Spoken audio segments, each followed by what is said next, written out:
कि जिस दुनिया में हम रहते हैं उसमें जिसने दुनिया रच रखी है उन्होंने ऐसा ताना बाना बुना है कि इस जीव को फंसा लेते हो।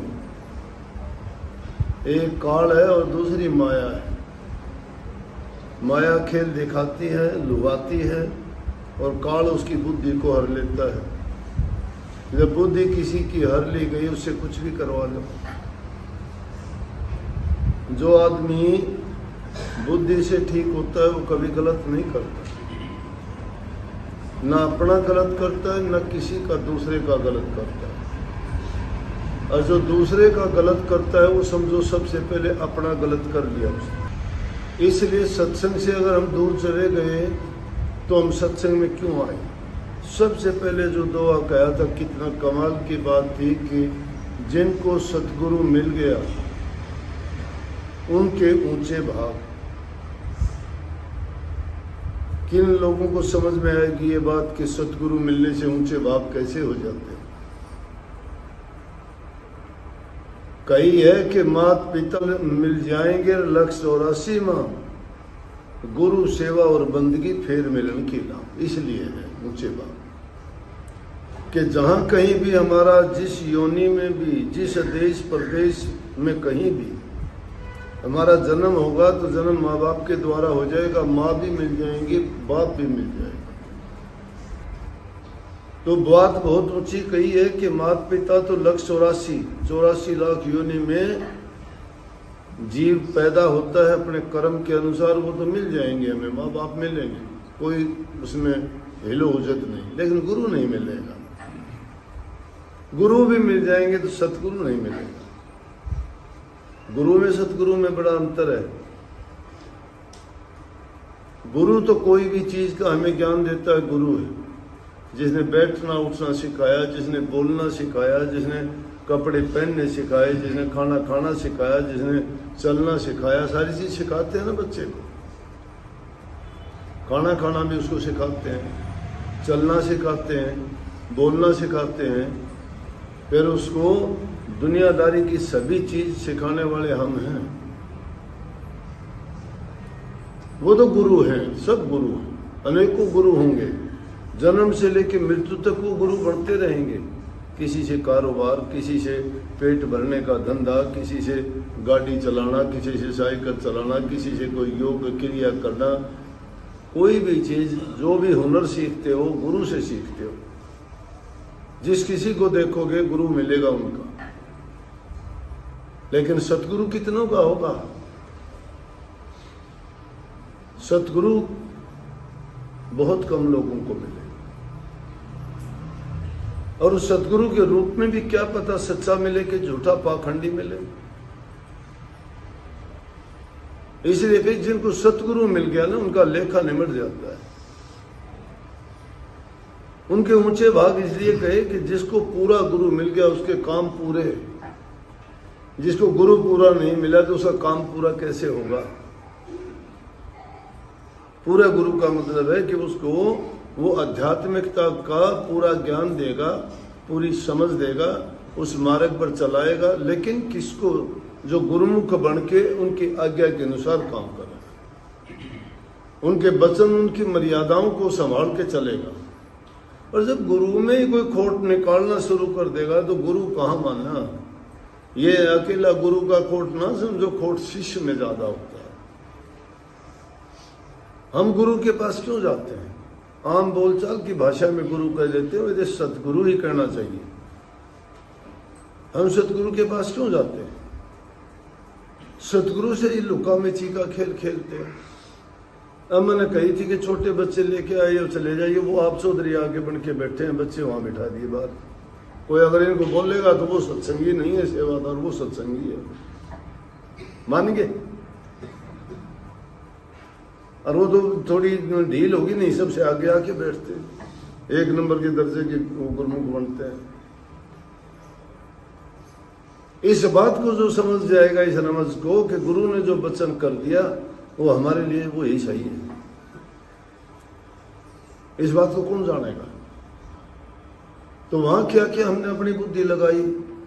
हमने अपनी बुद्धि क्यों लगाई कि इसका मतलब हमारी बुद्धि किसी और के अधीन है। हमने गुरु को नहीं दे रखा मन, किसी और को दे रखा है।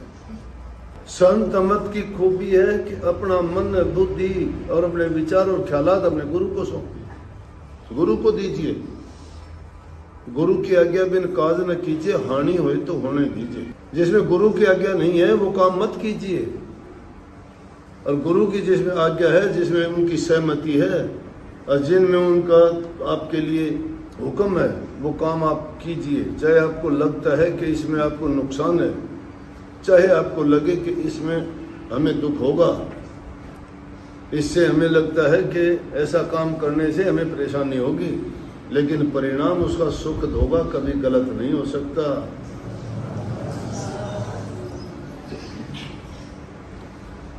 समझ गए?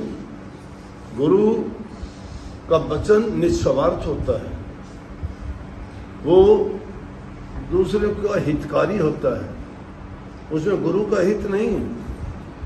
यही बात सोचनी चाहिए। अगर गुरु का तो कोई बराबर वाला आदमी होगा, कोई हमारा शरीकी होगा, साथी होगा, मित्र होगा, परिवार का होगा, दुनियादारी का आदमी होगा, वो शायद हो सकता है अपने स्वार्थ के लिए किसी दूसरे का आपके से कोई बैर विरोध निकालने के लिए आपको गलत बता देगा, गलत रास्ता दिखा देगा। लेकिन गुरु क्यों?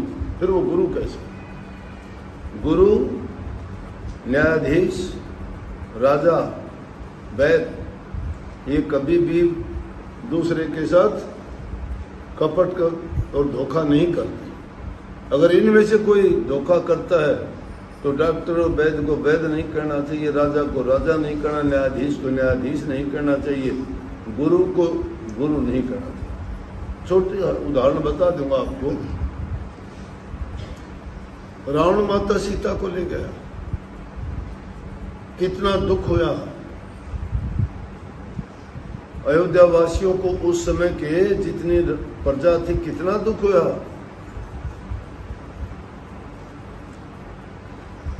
चौदह वर्ष का वनवास मिला था, घरों में दिए नहीं जलाए लोगों ने। उसके श्री राम के, सीता जी और लक्ष्मण जी के जाने के बाद कि क्या जीना है श्री राम के बिना।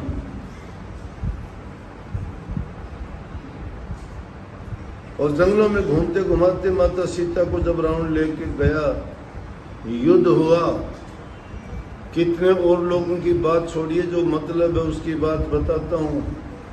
लक्ष्मण मूर्छित हो गया। जब लक्ष्मण मूर्छित हो गया, कहने लगे कि इसका इलाज कोई नहीं है, वैद्य डॉक्टर कोई नहीं। श्री राम कहते अरे कोई तो वैद्य होगा ऐसा जो इसका इलाज कर सके।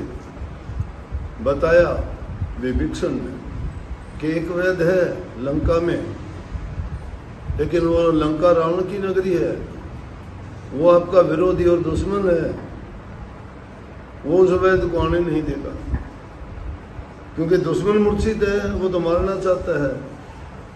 लड़ाई राम और लक्ष्मण के साथ रावण की है, वो अपने प्रजा में से वैद्य को कैसे आने देगा।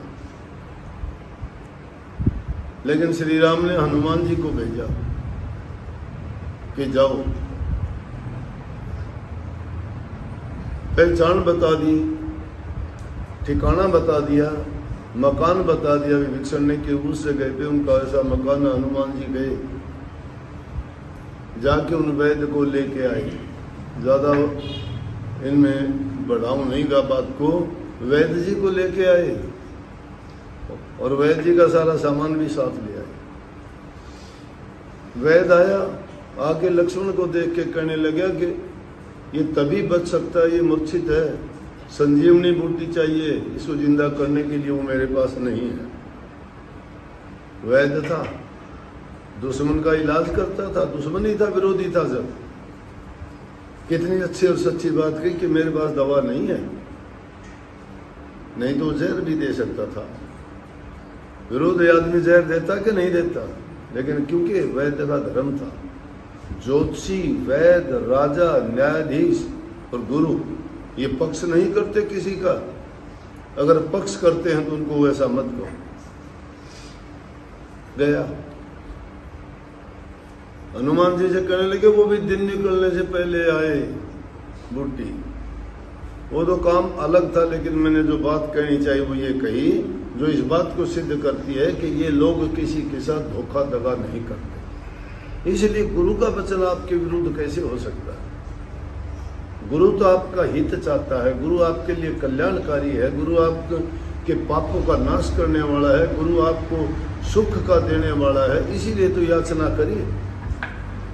अरे ये दिल की पुकार है, पुकार करने के भी अनेक तरीके हैं। किसी ने दया की भीख मांगी है तो किसी ने रोब से भी उनसे भीख कहा है कि मेरा ये काम करो। किसी ने उनसे प्रेम से उनकी बढ़ाई करके उनसे अपने काम करवाने की बात कही है।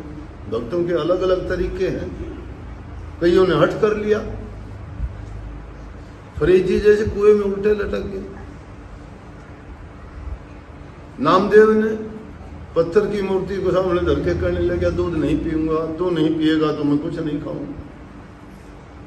धन्ना भगत ने कह दिया, भोग नहीं लगाएगा तो मैं खाना नहीं खाऊंगा। कर लिया हट, जा बोला। कर्मा भाई कहती है, खिचड़ा नहीं खाएगा, खिचड़ी नहीं खाएगा तो बनी हुई, तो जा तुम के लाट साहब है, मैं भी भूखी मर जाऊंगी। और जिस दिन तेरे मन में आए उस दिन खा लेना, मैं भी तभी खाऊंगी जब तू खाएगा। और उधर प्रेम से क्या कहते हैं, तू भी पावन है मेरे दाता, मुझको भी पावन कर। ये भी प्रार्थना है, ये याचना है, ये भीख नहीं, ये दिल की पुकार है।